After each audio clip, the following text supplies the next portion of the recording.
Bom, boa noite, pessoal. Acho que não conheço nenhum de vocês também não devem conhecer. Eu sou o Rafael, sou professor no IC faz 2 anos.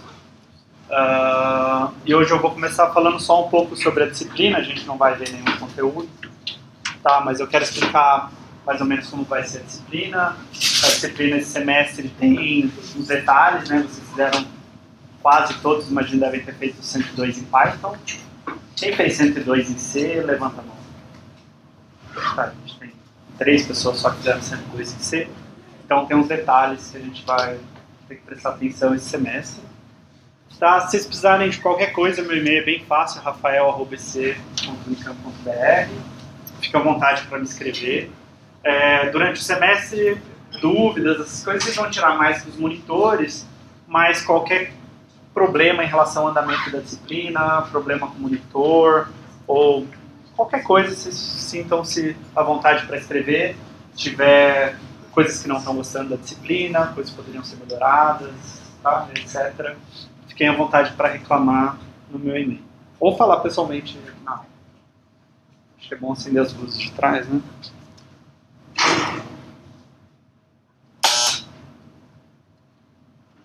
Melhor, né? Tá, então vou...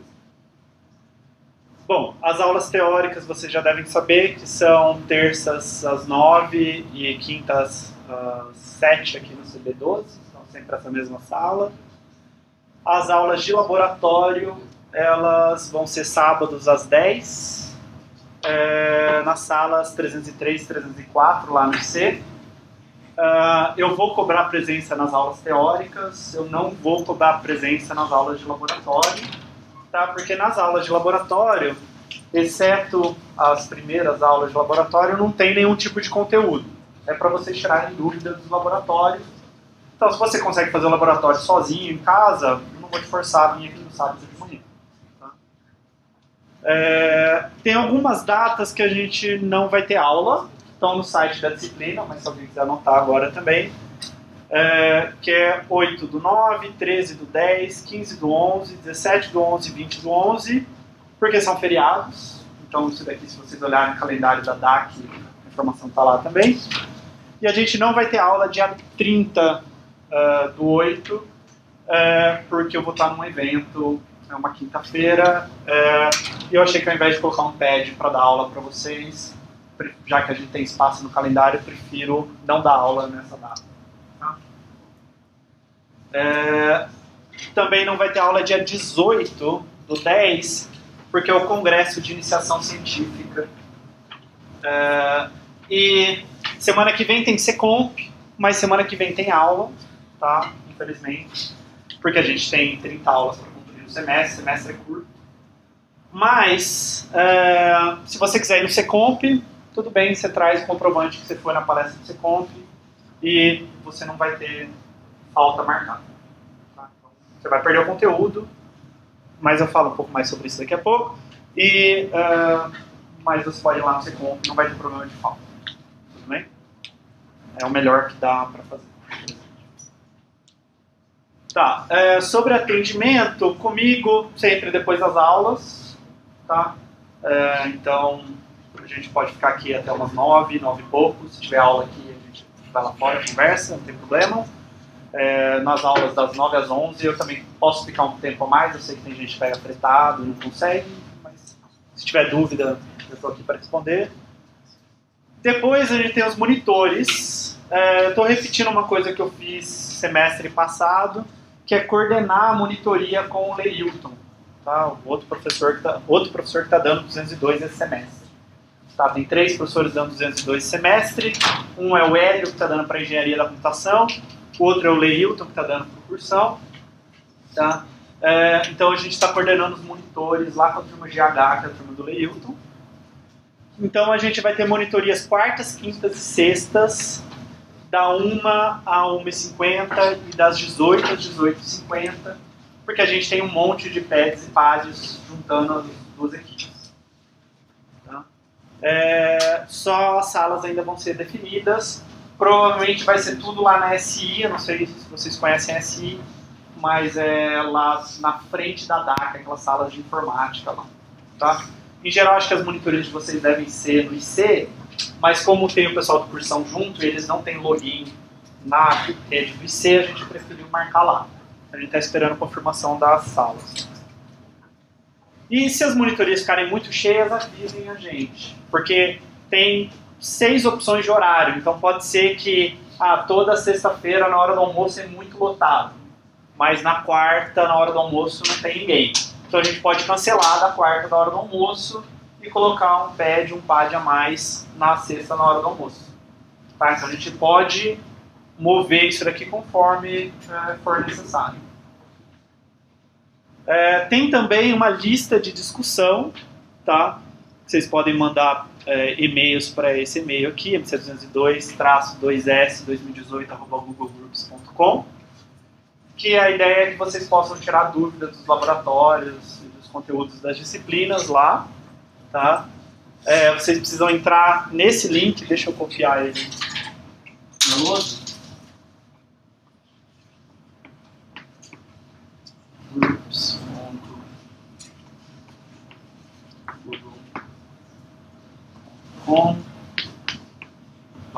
Fórum.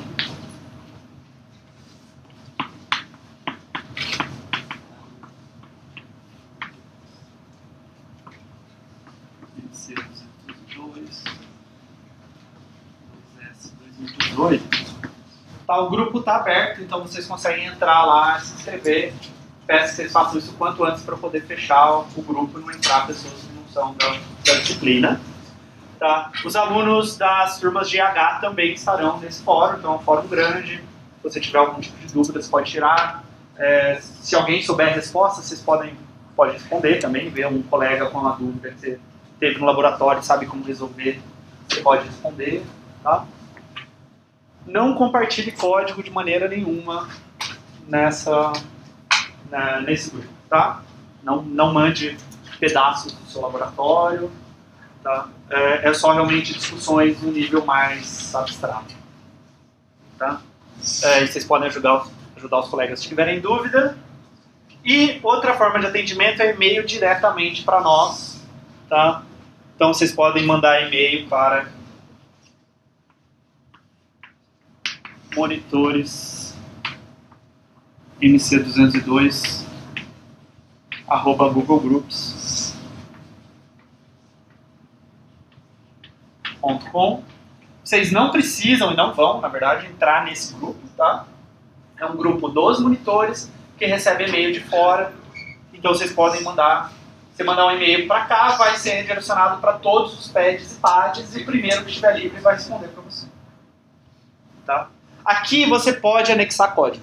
Então aqui você pode, caros monitores, não consigo passar o Lab 10, está aqui o Lab 10 em anexo, os arquivos do Lab 10. Tá? Só que não adianta só fazer isso. Não consigo passar o Lab 10, está aqui no Lab 10, se vira para descobrir qual é o problema. Tá? Seja específico nas dúvidas. Meu Lab não passa no teste tal. Meu Lab não compila, eu não sei por que não compila. Meu Lab não sei o que. Então dê informação, quanto mais informação vocês derem, mais rápido o monitor responde para vocês. Se vocês falarem, estou com um problema no meu Lab, a resposta do monitor vai ser o quê? Qual é o problema? Aí vocês vão responder qual é o problema. Certo? Então, quanto mais informações vocês derem, mais rápido o seu problema, a sua dúvida é resolvida. Tá? Então, tem várias formas na disciplina de vocês tirarem dúvidas. Tá? Vocês podem falar comigo, vocês podem conversar entre vocês podem ir na monitoria e vocês podem mandar e-mails aqui para os monitores. Depois também toda essa informação está no site da disciplina, tá? Inclusive esse PDF está no site da disciplina, então vocês podem pegar um. A gente vai ter 3 aulas um pouco diferentes de laboratório, tá? Essa primeira aula de sábado agora, eu não vou dar nenhum conteúdo hoje, então não tem o que cobrar de vocês, não tem um primeiro lab que sai agora, tá?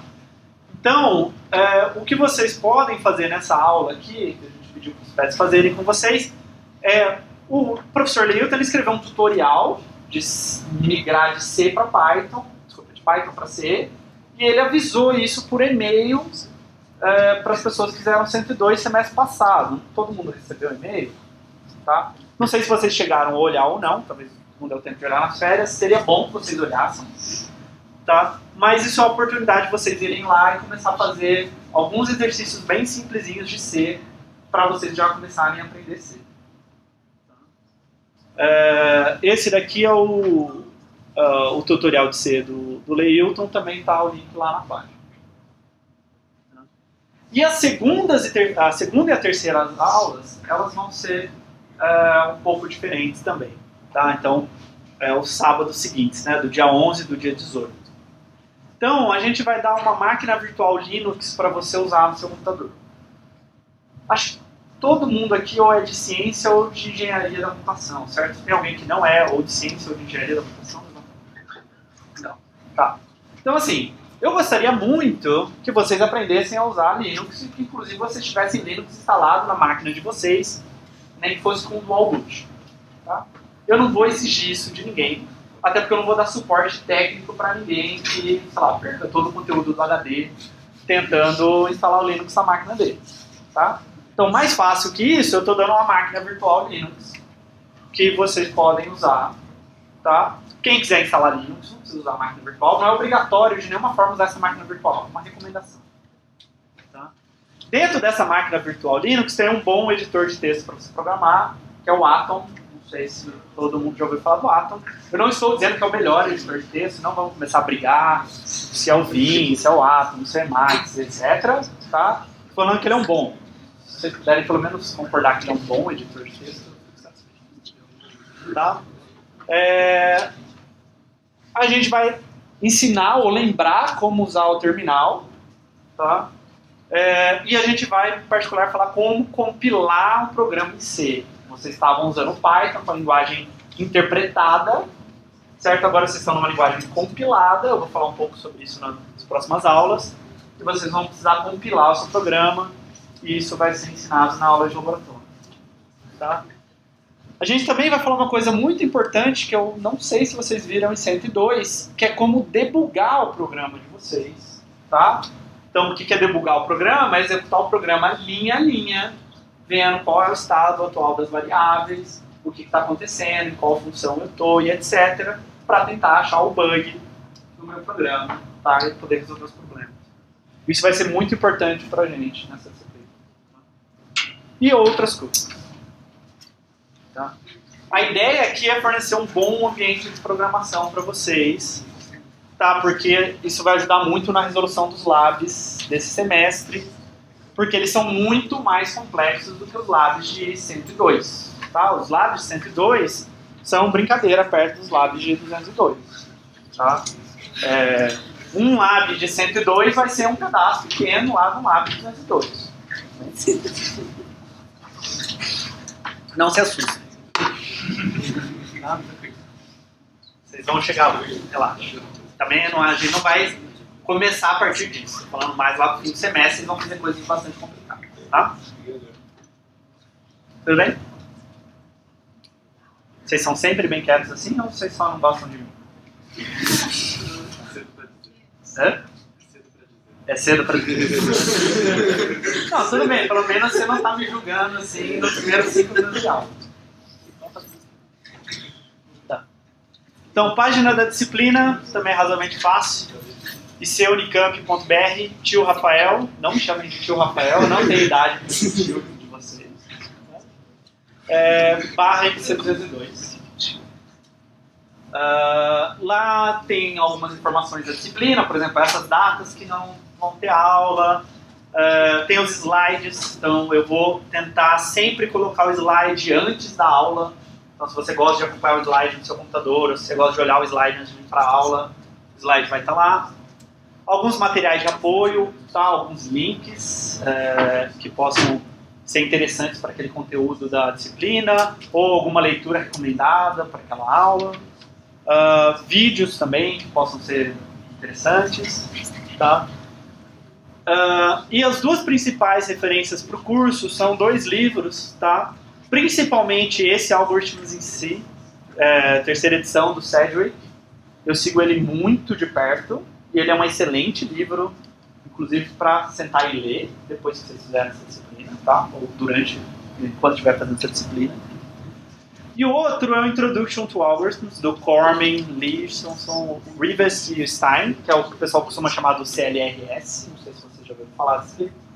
É o livro que é usado em MC 458 e MC 558, tá? Então eu não uso ele muito, ele tem uma pegada muito mais avançada. Ele não é, por exemplo, um livro em C, ele é um livro todo de algoritmos só, em pseudocódigo, tá? E ele entra bem na parte de análise de algoritmos, que não é uma coisa que a gente vai entrar tanto. A gente vai pincelar um pouco a análise de algoritmos aqui, mas vocês vão ver isso com detalhe em 458 e 558.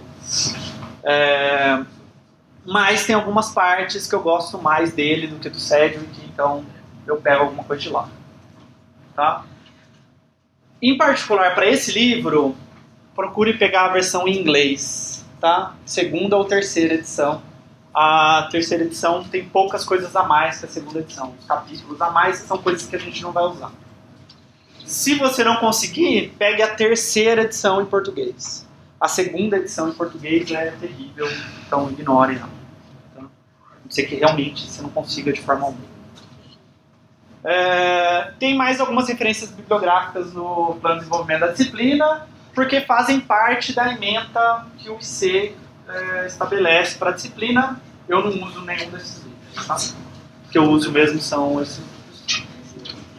E no site tem alguns outros materiais, tá? Então, em particular, tem uma coisa que é interessante lá, que é um site que chama Visualgo, que ele tem animações de algoritmos e estruturas de dados que a gente vai ver nesse curso.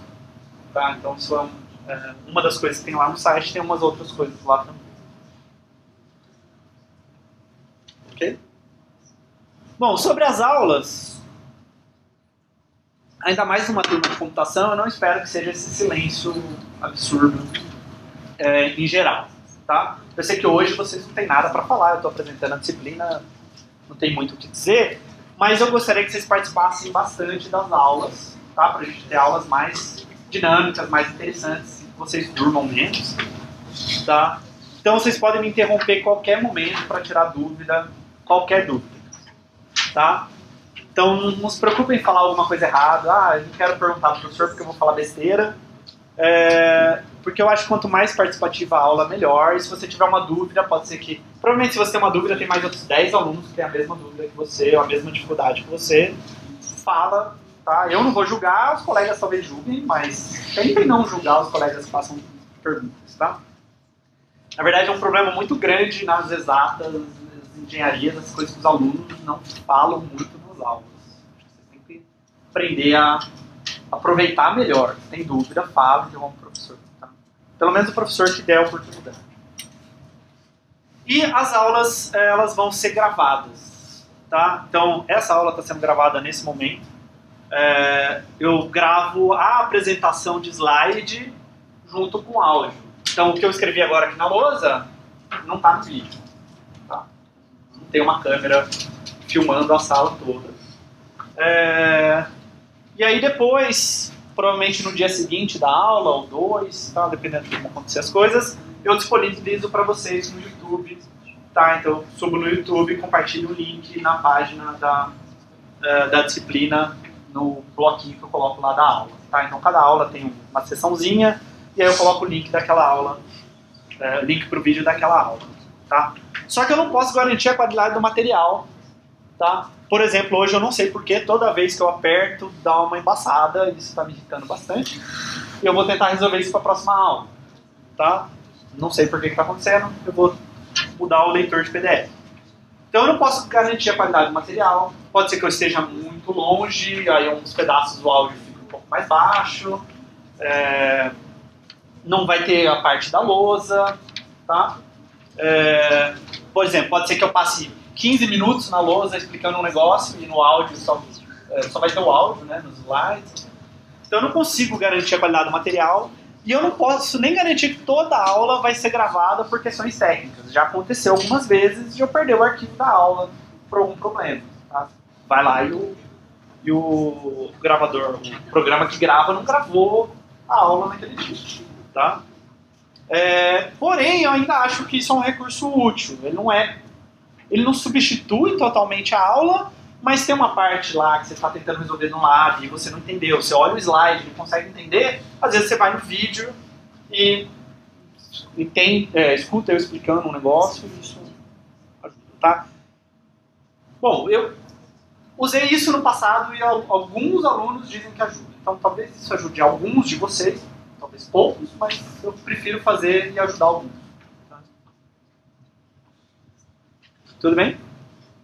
Então eu queria falar também, agora uma coisa que não é tão burocrática, um pouco sobre o que é a disciplina que a gente vai estudar esse semestre. De uma maneira mais abstrata do que certo conteúdos. Então, MC102, vocês aprenderam com uma programação básica.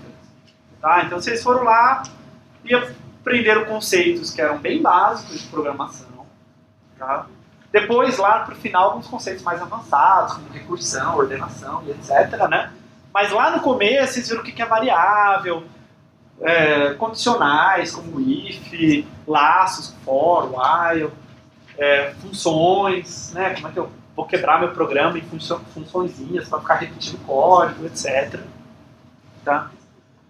Então vocês viram uma parte muito básica de programação.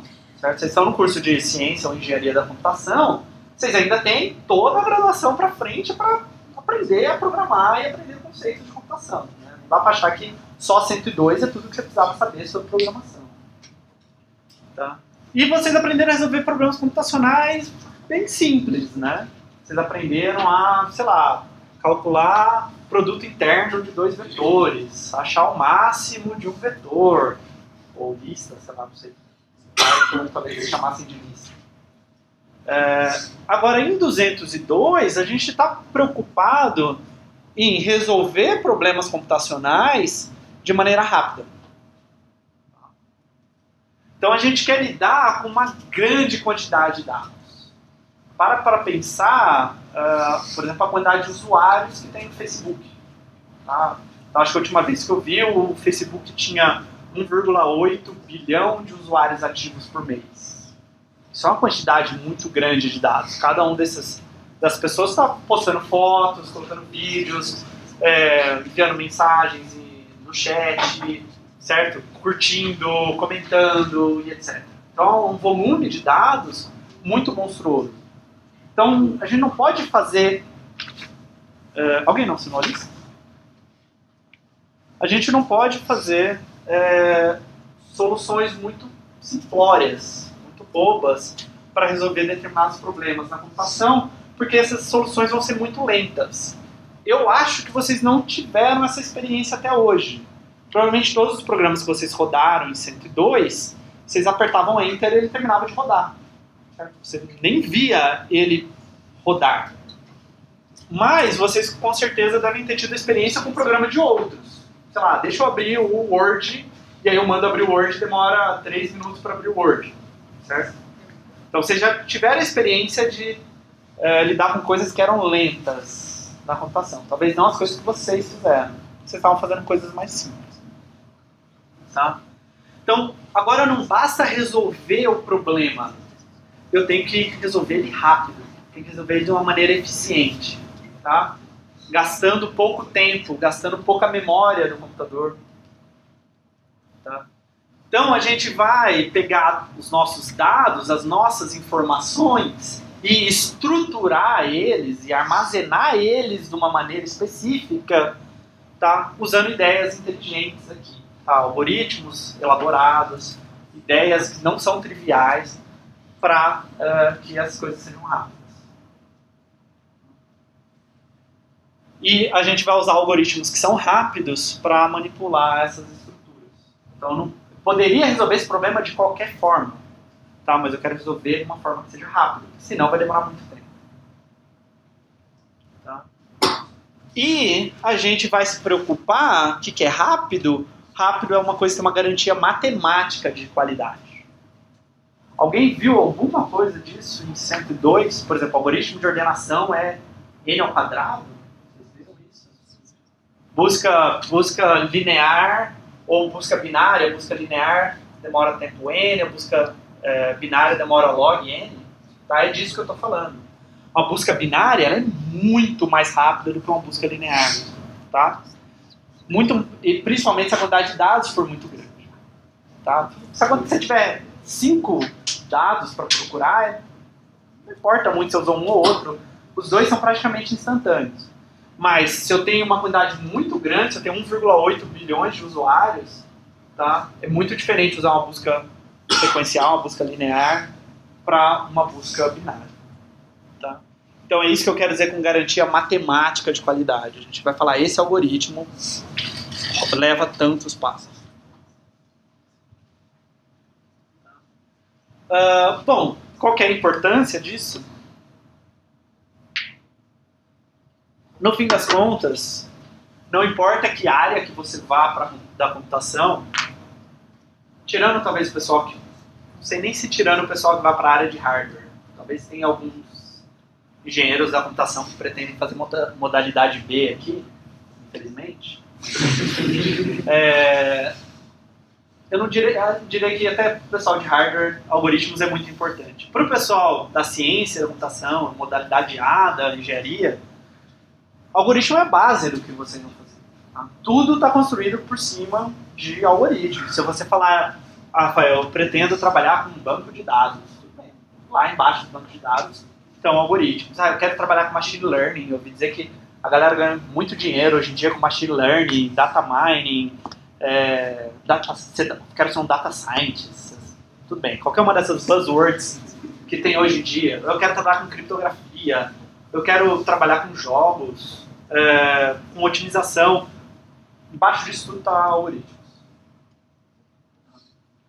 Por quê? Porque são os algoritmos que permitem que a gente faça sistemas que são complexos.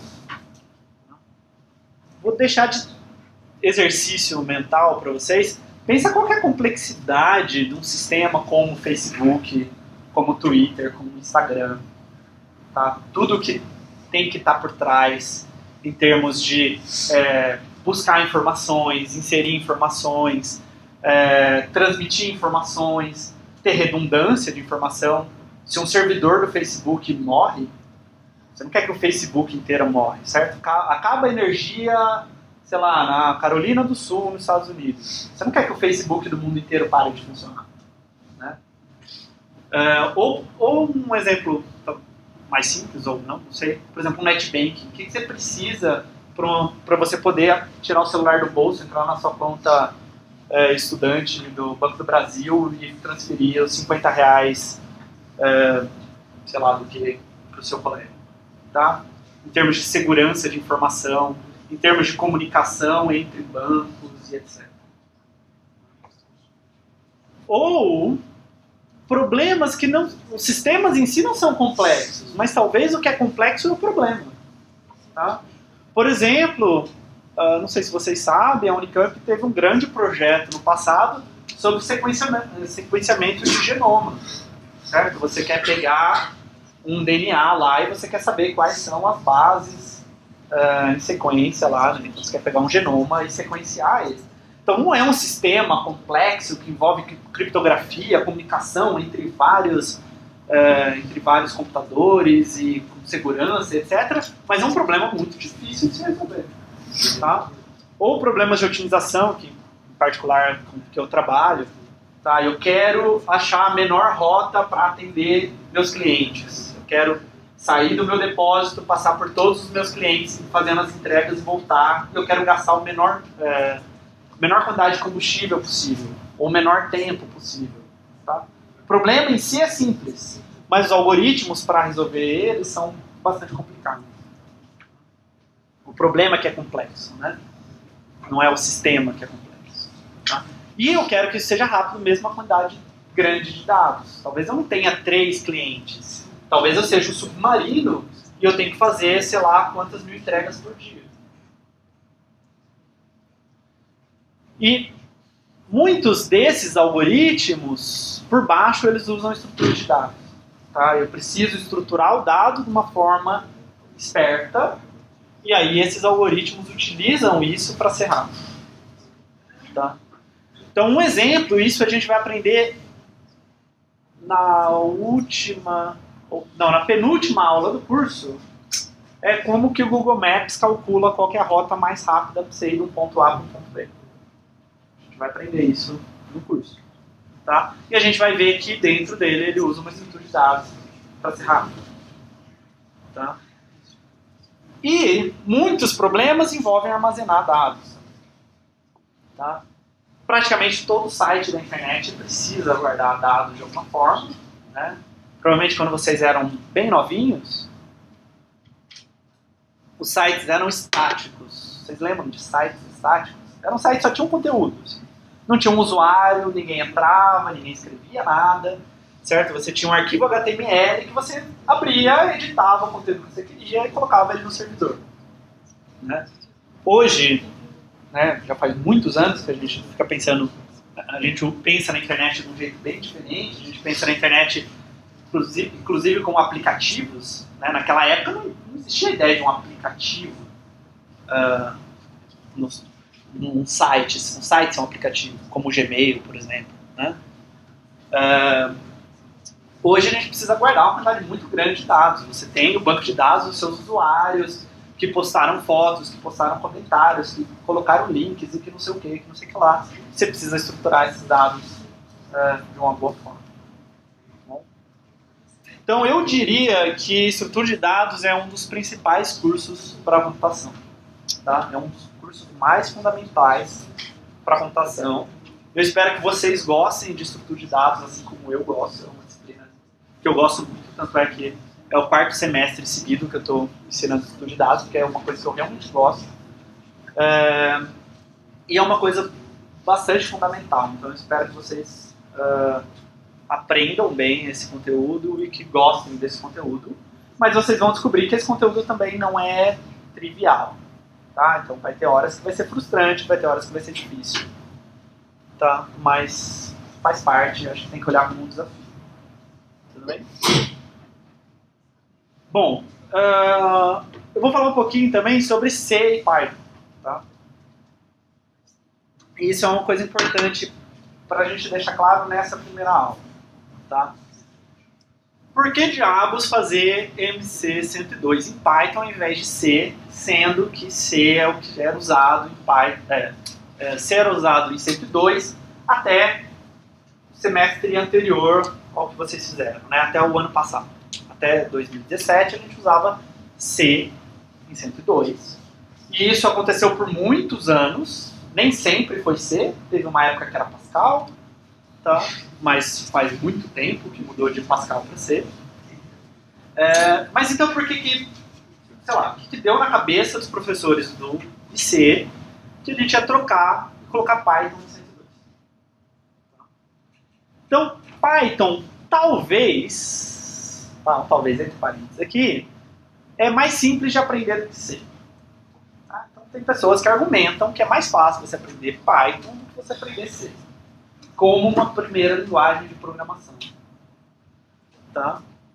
Por quê? É uma linguagem de nível mais alto, ela se preocupa menos com detalhes. Tá? Então, o aluno se preocupando menos com detalhes, ele pode aprender mais sobre como é programar, sobre como é pensar uma ideia, certo? Então eu falo para vocês o seguinte, dado uma lista de números, acha o máximo dessa lista, certo? Então eu descrevo esse problema para você. Como Python é mais simples, mais alto nível, tem menos detalhes para me preocupar, eu me preocupo com o algoritmo. Eu acho que eu vou ler cada um desses números, colocar numa lista, e aí eu vou percorrer essa lista e vou guardando numa variável qual que é o maior que eu já vi até aquele momento. Quando eu chegar no final, eu tenho o maior da lista. Certo? E é mais fácil, então, eu pensar qual que é a solução do meu problema e traduzir isso num código. Quando eu vou fazer isso em C, eu me deparo com alguns problemas que não é bem da minha lógica, mas são de detalhes, especificidades que são do C. Certo? Então, a nossa intuição é que Python deve ser mais simples de aprender como uma primeira linguagem do que C. Porque eu posso focar no algoritmo ao invés de em detalhes específicos da linguagem. Tá? Então, por exemplo, strings em C a gente vai ver que é muito chato. E strings em Python é trivial. Tá? Listas e dicionários, bom, em C tem uns detalhes lá para as listas. Não são nem listas, a gente vai chamar de vetores. Dicionários, a gente vai aprender a implementar os dicionários, porque não tem C. Entrada e saída é bem simples em Python, certo? Eu leio uma string, eu manipulo ela bem, eu quebro ela em pedaços, etc. Em C é bem chato. Tá? Então, essas coisas e algumas outras coisas, a gente entende que cria uma barreira para os alunos, que os alunos estão tentando aprender a programar e eles estão tentando aprender C ao mesmo tempo. Então a gente tentou tirar um desses complicadores, com a esperança que agora vocês saibam programar melhor do que se sabia antes. Tá? Então a ideia é aprender mais a lógica de programação e não se atentar a detalhes mais chatos do C. Tá? Então é diminuir a barreira de entrada do curso.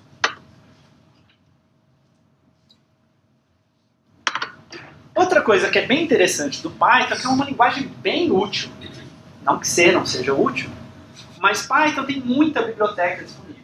Então você faz o curso de 102 e talvez com um pouco mais de esforço você consegue fazer algum joguinho simples. Tá? Talvez, não sei se você vai conseguir fazer um jogo 3D, alguma coisa assim, mas talvez você consiga fazer um jogo 2D. Talvez você consiga processar informações. Então tem uma planilhona gigante lá que meu tio deu da empresa dele e eu preciso calcular alguma coisa. Eu quero, sei lá, calcular a receita que ele tem por mês, alguma coisa assim. Então eu salvo aquilo lá como um arquivo .csv, aquele arquivo separado por vírgulas, abro no Python, certo? Tem biblioteca para isso, e aí eu programo um códigozinho curto lá e faço o que eu tenho que fazer. Tá?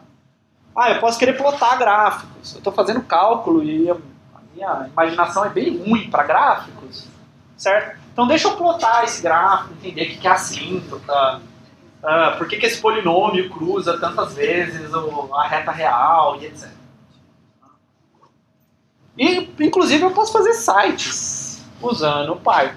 Tá? Tem uma biblioteca que chama Django, que permite que eu faça sites bastante complicados usando Python. Tá? Então, Python é muito útil para alunos de todas as áreas, não só os alunos da ciência e da engenharia da computação. Tá? Então a gente decidiu, vamos colocar 102 com Python. Né? E foi muito fácil para a gente decidir colocar 102 em Python para as turmas de serviço. Foi uma grande discussão de se a gente devia colocar 102 em Python para vocês. Porque tem muita gente que acha, não, vocês deviam aprender direto em C. Tá? Sim. Sim, está todo mundo em Python. Então, assim, todo mundo concordava que deveria ser Python para as turmas de serviço. Metade do instituto, ou talvez um terço do instituto não ligava, um terço do instituto achava que tinha que ser em C, e um terço do instituto achava que tinha que ser em Python para ciência e engenharia da computação. E talvez, por exemplo, mecatrônica, que também faz estrutura de dados. A elétrica sofre bastante por em C, por exemplo. Mas... Isso. Sei lá. Talvez tenha cursos que sofram por ser, mas tinha cursos que sofriam por ser em C, porque aí o aluno fala, putz, mas não consigo usar isso para nada, eu não consigo abrir e plotar um gráfico para ver um negócio da minha pesquisa. Tá? Então é uma discussão em aberto, certo? Eu não sei qual dos dois é melhor, não sei se é melhor ensinar C para vocês ou se é melhor ensinar Python para vocês. Eu, particularmente, como professor de estrutura de dados, eu ia toda reunião e falava, gente, não sei. Me parece que 102 em Python é ótimo. E aí eles vão chegar em 202, eles vão conseguir fazer 202 em C? Tá? Então era essa a dúvida. A dúvida é, será que vocês aguentam fazer 202 em C? A minha esperança é que sim. Certo? O meu planejamento para a disciplina é para ajudar vocês a terem sucesso na disciplina. Mas a gente tem que entender que é uma experiência. E a gente vai ver, e a gente vai corrigir as coisas durante o semestre conforme elas acontecerem. Tá? Oi, tem uma pergunta. Sim. Quais são as limitações do Python que faz com que seja melhor que MC32 seja em C? A questão é a seguinte. Ninguém quer dar estrutura de dados em Python. Certo? Porque o Python esconde muitas coisas que a gente quer que vocês entendam quando vocês estiverem aprendendo estrutura de dados. Certo? Então o problema de dar Python em 102 agora vocês chegam aqui, vocês têm que aprender C e aprender estrutura de dados. E a dúvida é, será que vocês conseguem aprender C nas próximas 6 semanas? Desculpa, nas próximas 3 semanas? Eu espero que sim. Certo? Eu tenho 6 aulas de C preparado a partir da semana que vem. E eu vou ensinar o que vocês precisam de C para fazer o curso de estudo de dados. Será que vocês vão aprender num espaço tão pequeno de tempo? Não sei. Eu espero que sim. Então essa é a dúvida. Ficou claro? Eu respondi a sua pergunta? Então, esse ponto eu entendi, mas é mais na questão do... Entendi a questão de ser necessário do problema de Python em 102 afetando o 202. Mas eu não entendi a parte que acho que não ficou muito clara, porque o Python não poderia ser usado em 202. Então, exatamente porque ele esconde muita coisa. Certo? Ele tem um monte de coisas que estão prontas e ele tem toda uma parte de gerenciamento de memória que no Python não existe para o usuário, para o programador. Certo? Então a gente vai aprender a pedir um bloco de memória para o sistema operacional para poder estruturar os nossos dados. Entendeu? A visão do Instituto é que não poderia ser Python em 202. E eu nunca ouvi falar de um curso de estrutura de dados em Python. Porque em Python você tem as estruturas de dados, então você aprende a usar elas. Talvez você vá ver isso, por exemplo, em programação orientada a objetos. Como usar a estrutura de dados. Mas como implementar as estruturas de dados, não é interessante você aprender como implementar elas em Python, é interessante você aprender a implementar elas em C. Por quê? No Python, as estruturas como o dicionário estão implementadas em C, para ser mais rápido. E também não dá pra fugir de C, né? Tipo, não dá pra fugir de C. Quanto mais avançada for a matéria, pior vai ser o procedimento. Isso. Então isso é o outro... Então esse é o meu próximo slide. Por que 202 em C ao invés de Python? Tá? Primeiro, a gente tem que desmistificar o Python. Legal, vocês começaram a aprender, tinha um monte de coisa pronta, tinha um dicionário pronto no Python, as strings eram fáceis de usar no Python, um monte de coisa era uma beleza no Python. Tá, mas vocês vão ser cientistas ou engenheiros da computação. Como é que esse negócio funciona? Certo? Algum cientista ou engenheiro da computação foi lá e fez a linguagem do Python. Tá? Então, como funciona um dicionário? Vocês sabem? Lembram do dicionário lá? Que você guarda alguma coisa do tipo... sei lá... Prof. de MC 202 é o Rafael? Certo? Como é que funciona isso? Bem? Hash table. Tudo bem. Sabe me explicar uma hash table? Então, vocês vão, no final do curso você vai saber. Certo? No final do curso vocês vão saber o que é um hash table. Tá? Então, isso é um negócio que hoje para vocês é um milagre, é mágica. Vocês vão saber o que isso daqui faz. Certo? Quais são as implicações? Por que aqui não posso ter um tipo mutável? Vocês lembram disso? Eu não posso pôr um tipo mutável aqui dentro. Por quê? Tá? Por exemplo, eu não posso colocar uma lista aqui dentro. Mas eu posso colocar uma tupla. Tá? Então a gente vai aprender como funciona um dicionário. Tá? Como eu represento conjunto? Lá em Python tem o set. Tá? Como é que eu de fato faço um conjunto? E se a minha linguagem de programação não tiver? Se eu estiver programando para um microcontrolador, tem Python para rodar lá. Tem que programar isso em C, programar em C++. Tá? Como uma string é representada? Certo? Lá no Python, string é um termo mágico lá. String. Beleza, eu corto ela, eu concateno ela, faço coisas com ela e as coisas simplesmente acontecem. Tá? Então a gente precisa entender o que é uma string de fato. Tá? Como funciona a recursão? Sabe aquela coisa mágica que vocês viram no final de 102? Ah, nossa, a função chama ela mesma e tudo se resolve. Certo? A gente vai entender como funciona a recursão. Para isso a gente vai usar uma linguagem que explica melhor as coisas para ele. Tá? Então a ideia é ter um entendimento mais profundo de programação. Tá? Então o Python ele é muito bom para aprender como uma primeira linguagem.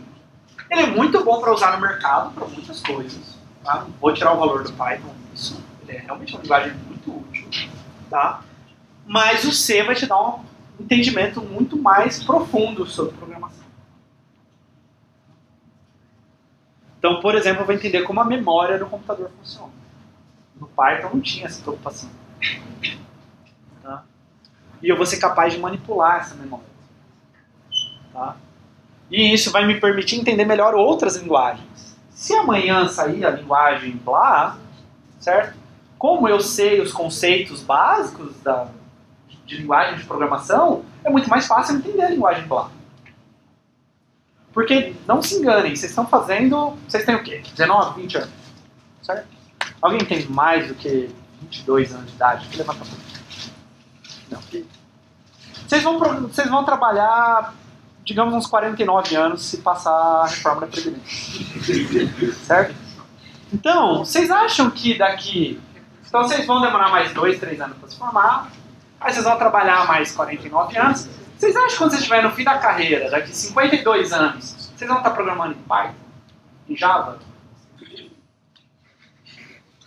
Muito provavelmente não.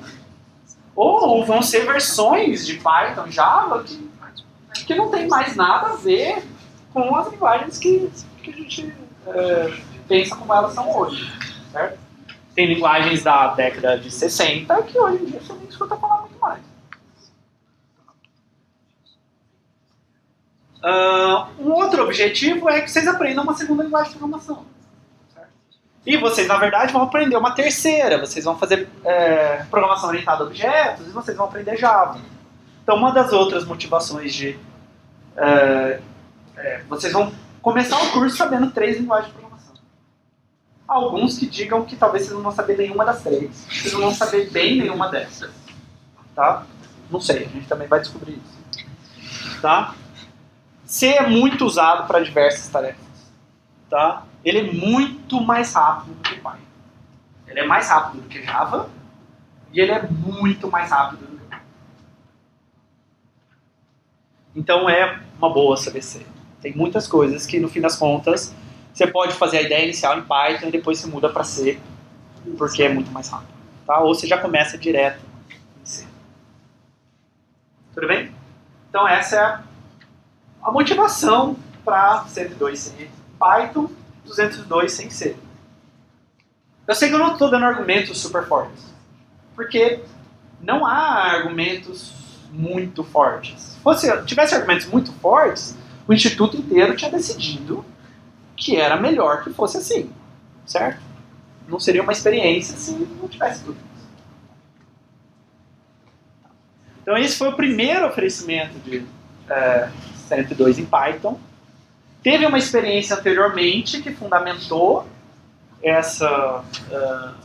esse oferecimento com 102 em Python. Então teve algumas turmas que foi dado Python para eles. Mas é a primeira vez que 202 tem isso em mente. Tá? Então o que aconteceu? Bom, deram 102 em Python para algumas turmas de serviço.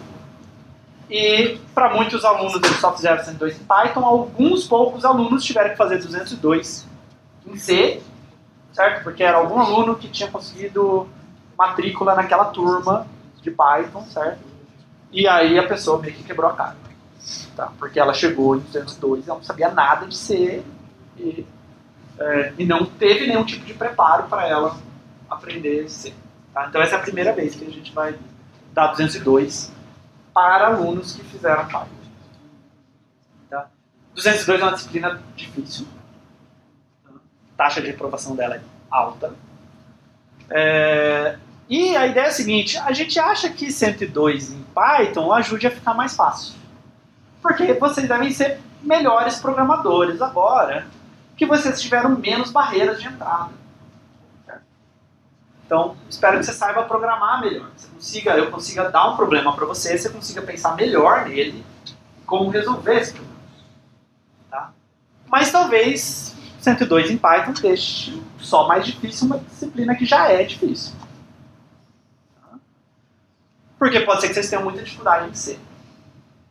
Realmente não sei. A gente vai ver o que acontece. Tá? Eu sei que é talvez deprimente uma primeira aula que seja assim, mas estou tentando ser sincero com vocês, para vocês até se prepararem para o nível de empenho que vocês precisam principalmente no começo do curso. Se vocês não aprenderem C nas próximas 3, 4 semanas, vai começar a entrar o conteúdo de dados e vocês não sabem C, não vão conseguir resolver o lab, certo? Isso vai virar uma bola de neve. Tá? Então, inicialmente a gente tem um curso de C, 3 semanas. Tá? Vai ser suficiente para ver o conteúdo básico de C. Vai ter coisas de C que a gente não vai ver, mas que a gente também não vai usar. Por exemplo, leitura e escrita em arquivo. Não vou ensinar isso para vocês, mas a gente também não vai usar. Depois, se fizerem um curso de C, se vocês quiserem aprender, vocês pegam um livro de C. Não é uma coisa impossível de aprender. Tá? Então, vocês precisam estudar bastante agora no começo. Sinceramente. Sim. 3 semanas dedicadas a isso no curso de C++2 impactou muito na estrutura de dados? Teve coisas que foram cortadas que eu cortei com gosto. Não, tinham coisas assim que eu falava, eu não sei porque isso está nessa disciplina, eu falava com vergonha para os alunos. Eu sempre falava, porque tem uma estratégia, né? Quando você é professor, você tem que pensar essas coisas. Eu apresentava, meus alunos assim, desgraçado, como é que eu largo disso? Eu vou me ferrar. E aí depois que eles tinham prestado atenção, eu falava assim, então, isso não vai cair no lab, não vai cair no lugar nenhum. Relaxa, eu, por mim não ensinava isso, mas está na emenda. Então essas coisas saíram. Tá? Alguns pedaços a gente cortou algumas coisas. Tem algumas coisas que eu gostava de ensinar que não estavam na emenda, que eu cortei.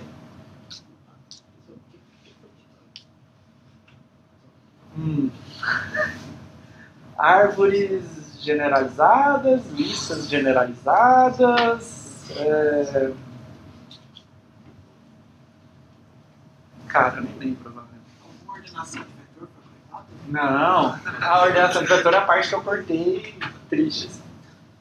Porque tinha mais aula de ordenação e eu tive que dar uma enxugada na parte de ordenação. Mas qualquer coisa eu tenho o conteúdo do semestre passado, se alguém quiser. Tá? Tem até vídeos. Tá, então peguem firme agora. É uma disciplina importante para vocês como um todo na carreira, tá? E tem essa complicação. Tá? E aproveitem bastante as monitorias, as aulas de laboratório, a lista de discussão, o e-mail dos monitores, para tirar dúvidas e aprender C agora no começo. Tá? E leia os materiais que forem sugeridos. Principalmente leia o tutorial que o Neilton fez, tá? Que é realmente pensado, se saiu de Python, vai para C, então tá aqui o que você precisa saber, tá? E se vocês procurarem na internet, vocês vão achar uma quantidade enorme de material de C. E façam os laboratórios. Então, a gente vai ter, nessas 3 semanas, a gente vai ter 6 laboratórios. Tá? Um por aula. São laboratórios curtos, tá? Principalmente os primeiros. Eles não são laboratórios difíceis em termos de lógica de programação. Não tem que ter uma ideia brilhante de como resolver esse problema. Eu tenho que conseguir usar o que foi ensinado na aula. Tá? Então, a primeira aula de C, eu vou falar de números inteiros e vetores. O primeiro lab vai ser vetor de número inteiro. Só tem que ler os números e processar, fazer uma coisinha simples. Mas vocês vão ter dificuldades que são da linguagem. Tá? Então, os prazos dos labs são algo do tipo... mais ou menos o seguinte, digamos que ele sai aqui na terça-feira, você tem que entregar ele nesse domingo aqui. Tá? Não nesse domingo, nesse domingo. Tá? Então é sempre pula um domingo o seguinte. Tá? O seguinte domingo da aula. Tá? Então o sucesso aqui da disciplina vai depender muito do esforço de vocês. Eu vou fazer o que eu posso para ajudar vocês em tudo, mas eu preciso que vocês também se esforcem bastante aqui. Então isso é mais um blá, assim, mas eu tenho um pouquinho mais de coisa de regra para falar. Tá? Laboratório. A gente vai ter vários laboratórios, planejados 15. Tá? São 6 agora no começo. Tá? E depois começa a dar meio que um por semana, alguma coisa assim. Vocês vão entregar pelo SUSE, então basta ir lá no SUSE, MC202 EFGH. A gente fez um SUSE só para as duas turmas, para a EF, que somos nós, e a GH, que é do Leilton, porque os lábios vão ser os mesmos. Não vou aceitar entrega de nenhuma hipótese de outra forma. Tá? Não adianta me mandar e-mail falando, professor, perdi o prazo do SUSE, aceita por e-mail, passou só 2 minutos. Não. Se programa para mandar com antecedência. Tá? Não deixa para o último minuto, que pode dar problema. Tá? Então não deixa para a última hora. Pensa assim, eu vou entregar 10 minutos antes, porque vai que eu tento entregar, acontece alguma coisa. Já tem uma tarefa teste no ar. Tá? Então tem um lab 0 no ar, que é baixar um arquivo, subir o arquivo. Não tem que fazer nada. Tá? Porque é um teste para ver se o seu login e senha, se você consegue submeter um lab. Não estou testando se você sabe C, se você sabe nada. Estou vendo se seu login e senha funciona. Não, é verdade, porque tem mudanças na turma o tempo todo agora no começo do semestre. Pode ser que você não esteja no SUS cadastrado. Tá? Então, usa o seu login e senha da DAC lá, faz esse teste o quanto antes. Se tiver algum problema, escreve na lista. Tá? Ou escreve para aquele e-mail dos monitores. Então, eu trabalho com um esquema diferente. Talvez, acho que 102 definitivamente não deve ter sido assim. Eu faço o seguinte, você pode entregar o laboratório no prazo ou depois do prazo. Tá? Se você entregar o laboratório no prazo, né, por exemplo, nesse domingo aqui, você vai ganhar uma nota que é proporcional ao número de testes fechados que você resolver. Tá? Então, tem 10 testes, você passou 8 testes, você tirou 8 do lado. Mais ou menos. Tá?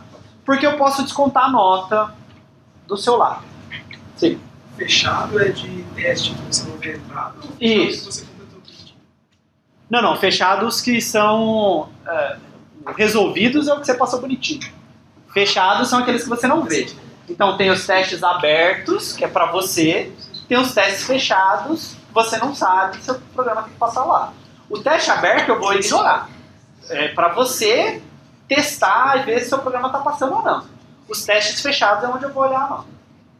Tá? Eu posso descontar a nota por não satisfazer critérios que estão estabelecidos no enunciado. Tá? Então eu falo... Alguém falou, tá frio? Quer que desligue o ar-condicionado? Aliás, durante o semestre, peçam para ligar e desligar o ar-condicionado conforme necessário. Então eu vou falar o seguinte, resolva o lab com essa estrutura de dados. Você vai lá e resolve com outra.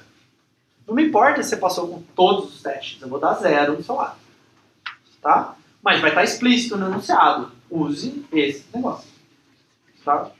Então isso não vai ser problema para ninguém. Tá? Eu só quero garantir que ninguém possa sacanear o enunciado. Tá? E a gente vai olhar a qualidade do programa apresentado. Tá? Vocês que vão ser futuros cientistas e engenheiros da computação, vocês precisam saber programar bem.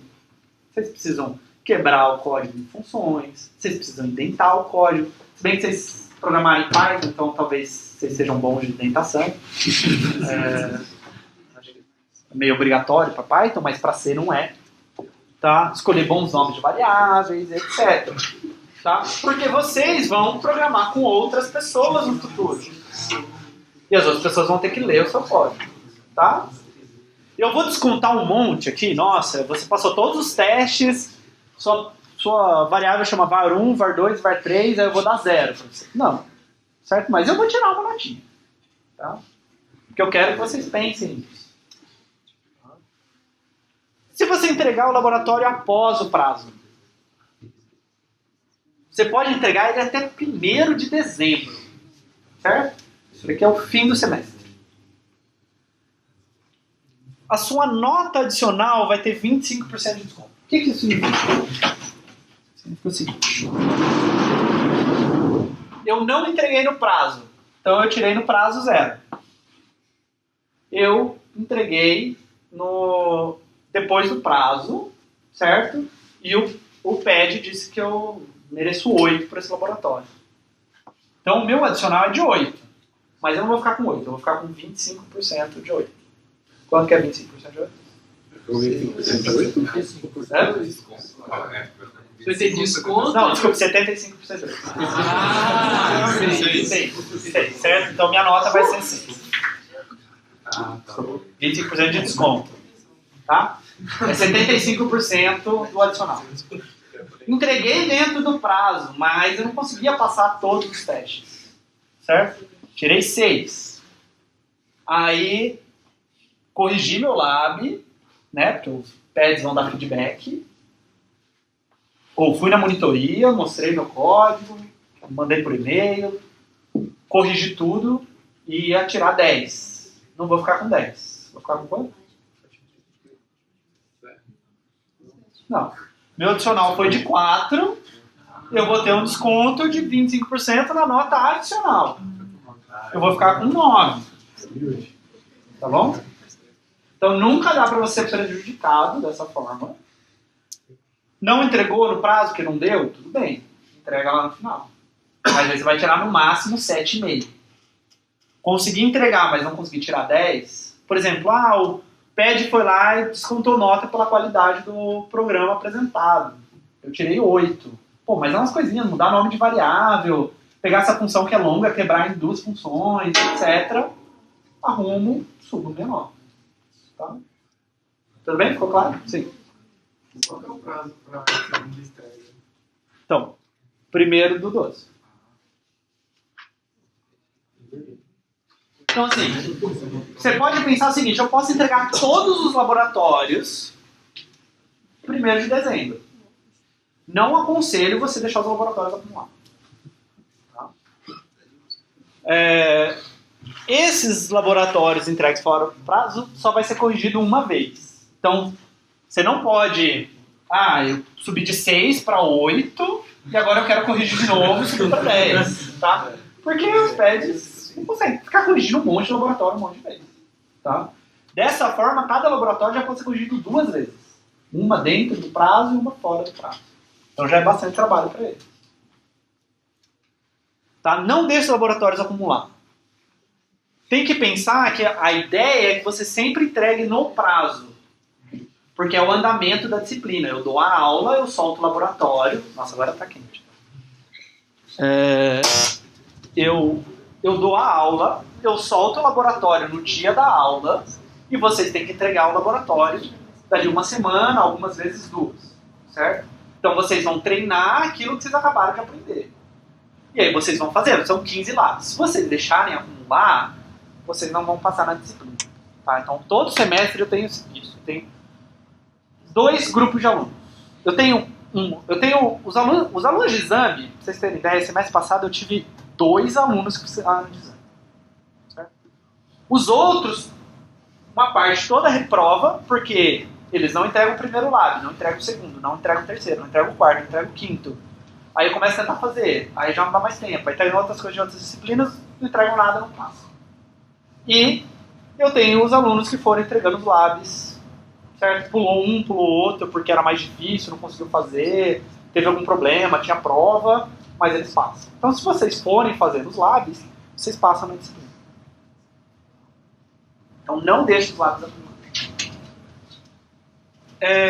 Cada laboratório vai ter 3 tarefas no SUSE. É uma coisa que a gente vai experimentar fazer esse semestre. Espero que não gere confusão, deixa eu explicar. Tá? Tem uma tarefa que é a sandbox, de digamos, sandbox 01. Tá? O que é um sandbox? A caixa de areia, sabe? Você põe as criancinhas naquela areia suja de cocô de cachorro para ficar brincando, certo? Então aqui é onde vocês vão brincar. Tem os testes abertos e os testes fechados, do mesmo jeito que vocês fizeram em 102. E vocês podem testar o código de vocês lá, tá? Até que vocês estejam satisfeitos com o resultado. Então, na hora que você fala assim, eu estou passando todos os testes fechados, estou pronto para entregar o meu lab, tá? Já mostro o que você faz. Ou você fala assim, não sei mais o que fazer. Não consigo passar o teste 4, o teste 7, desisto. Tá? Ou o prazo está aqui, preciso entregar. Tá? Então, aqui não tem limite de submissões. Vocês podem ficar submetendo, tentando melhorar o código de vocês, tentando passar os testes. Tá? Só que não exagera. Tá? O SUS é um recurso compartilhado. Tem, num semestre qualquer, tem 500 alunos de 102. Certo? Tem todas as outras disciplinas no seu. Então, testa no seu computador, tá? Viu que os testes abertos estão passando no seu computador, você está satisfeito? Manda no SUSE. Não fica mandando no SUSE, muda uma linha, manda no SUSE, muda uma linha, manda no SUSE, tá? Porque isso sobrecarrega muito o SUSE. É por isso que os professores colocam um limite de submissão. Eu não estou pondo porque vou confiar em vocês. Tá? Mas o que vai acontecer se for entregue no sandbox? Nada. Colocou o lab no sandbox, eu não quero saber, ninguém vai ver o sandbox. Tá? Os labs que foram entregues no sandbox não vão ser corrigidos. Aí tem uma tarefa que chama entrega 01. Ali é onde você faz a entrega. Tá? Então aqui no sandbox você brinca, está satisfeito, você entrega, não entrega. Aqui é restrito a uma única submissão. Tá? Mandou aqui, mandou.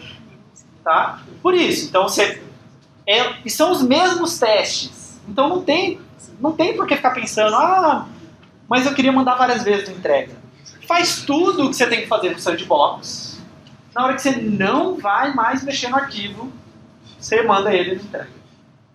Tá? Aqui vai ter um prazo específico, certo? Por exemplo, domingo sem ser esse, o próximo. Tá? Então testa no sandbox e entrega quando você estiver satisfeito. Tá? E tem a outra tarefa que vai chamar fora prazo, alguma coisa assim, que é para as entregas fora do prazo. Tá? Também é restrito a uma única submissão. A entrega dela vai estar programada para 1º de dezembro. Tá? E, de novo, você testa no sandbox. O sandbox vai ficar aberto o semestre inteiro. Então, não importa que passou o prazo original, você pode continuar testando coisas no sandbox. A hora que você estiver satisfeito, certo? Esse daqui pode ter encerrado, então você manda nesse daqui. Ficou claro? Isso aqui é uma coisa um pouco diferente do que é usual. Mas é que pra gente é muito mais fácil para correção. Porque quando vocês mandarem aqui no fórum do prazo, o PED já pode pegar e corrigir seu lab na hora.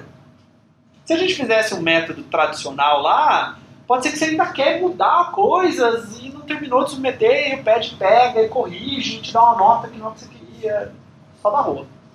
Tá? Então esse é um jeito que a gente pensou que vai funcionar melhor do que aconteceu nos outros semestres. Tá?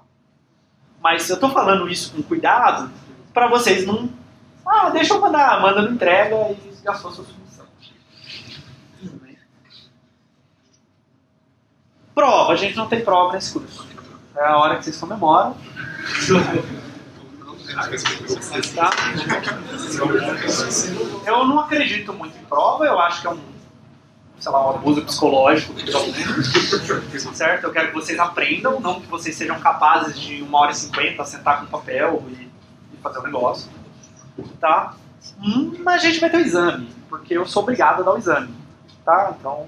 tem regras na Unicamp, eu não daria nem um exame, eu daria um laboratório para a pessoa fazer, porque se ela mostrar que ela consegue fazer o laboratório, para mim estava bom, mas eu sou obrigado a dar o exame, então eu vou dar o exame. Tá? Então vocês vão ser avaliados somente pelos laboratórios. Tá? Ou seja, os laboratórios vão ser trabalhosos e difíceis. Né? Enquanto que algumas disciplinas o foco é a prova, então o professor dá 2 ou 3 provas, e alguns labs que é só para vocês praticarem uma coisinha ou outra, eu vou dar labs que são trabalhosos, são difíceis, que é onde vocês vão mostrar para mim que vocês sabem programar, que vocês aprenderam os conceitos. Tá? Agora, eu acredito mesmo que tudo que você puder aprender nesse curso vai fazer você um programador melhor. Então, não deixa o fato de não ter prova atrapalhar a sua aprendizagem. Porque não tem prova e você pode entregar os labs no fim do semestre. Pode parecer que o curso do tio Rafael é várzea, que vocês não precisam fazer nada aqui, certo?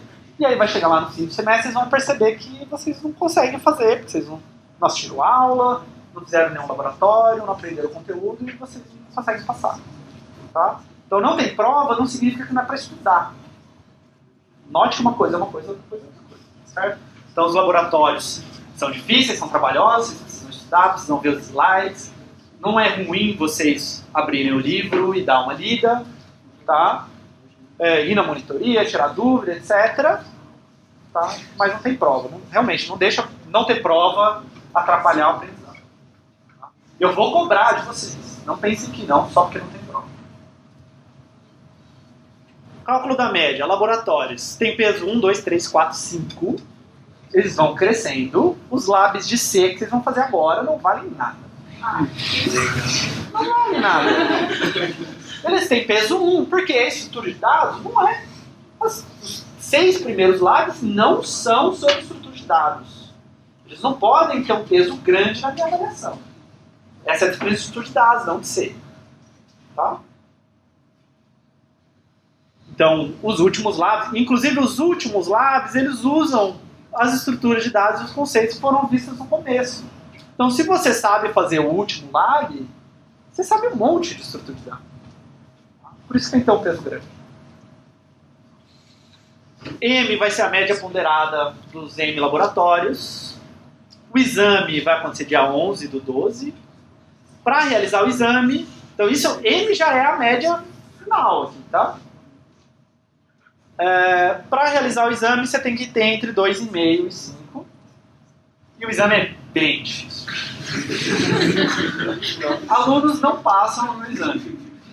E eu estou sendo sincero, tá? Vai ser a única prova do curso. Vocês nunca fizeram uma prova que eu elaborei. Vocês não sabem o que eu penso quando eu elaboro uma prova. Eu não gosto de provas, então eu vou ter que fazer uma coisa forçada. Tá?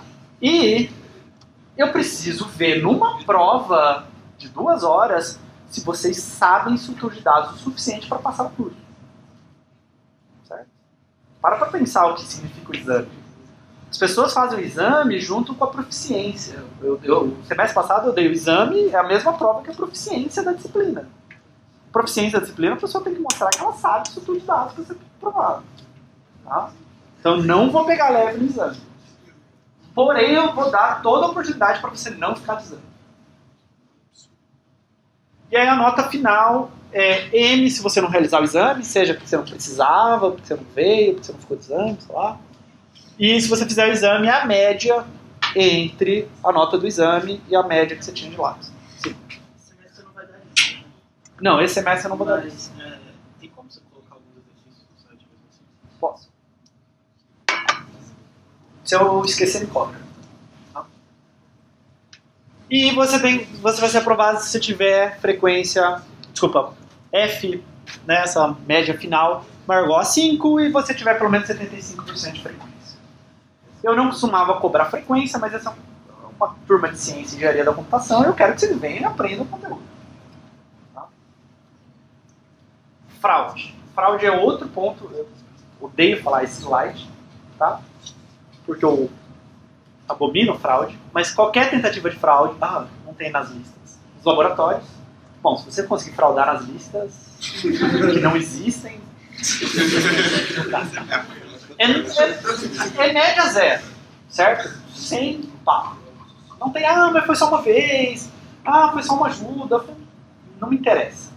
Tá? Eu não estou dando prova, só estou dando lab para vocês. Tem professores no instituto que me criticam por isso.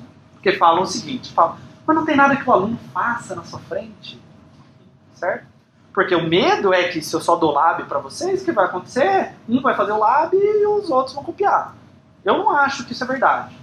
Eu estou dando meu curso para os alunos que são honestos. Tá? Mas eu vou punir fortemente os alunos que forem desonestos. Porque pelo menos eu durmo sossegado. Eu vi um caso no semestre passado, não sei qual disciplina foi, mas teve um caso que, tipo, segundo os alunos envolvidos, os seus acusou fraude, só que eles não tinham fraudado. É porque o laboratório era bem, tipo, uma coisa. Oi? Não era uma coisa tão complicada e tinha muita coisa nos slides. Aí eles tiraram do slide e colocaram. Aí ficou muito parecido, o que acusou. E o professor não quis ouvir nada. Tá, eu sou um desses professores que, por exemplo, não viu nada, não sei se é de mim que você está falando. Não. Mas eu reprovei 2 alunos, inclusive eles eram da computação, né, da ciência da engenharia, no semestre passado. Mas é o seguinte, como eu faço? Primeiro, eu vou dar um monte de código para vocês esse semestre.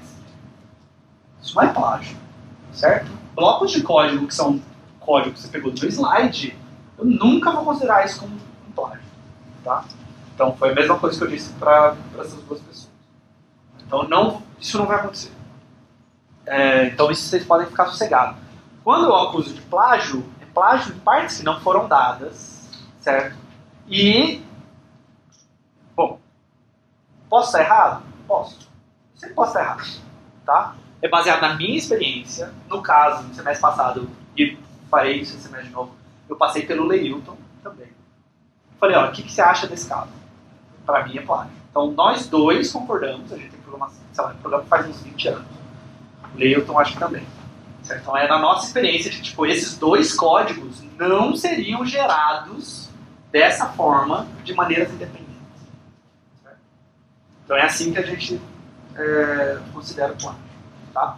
Agora, posso estar errado? Eu diria que a probabilidade é pequena, mas eu posso. Tá? Então, eu até tenho isso em algum lugar aqui. Tá? Deixa eu só falar. Então, o que é fraude? Compartilhar trecho de código, tá? Enviar ou receber código de qualquer maneira. Já teve aluno que falou para mim, meu professor, ele me mandou o código por e-mail porque era muito mais fácil do que, sei lá, tirar um print da tela. Não me interessa como. Não interessa escrever no papel de pão o código. Tá? De qualquer maneira, você não pode enviar, receber código, pegar código da internet, tá? Ou comprar um laboratório. Né? Você ficar sabendo que comprou o laboratório de alguém. Tá?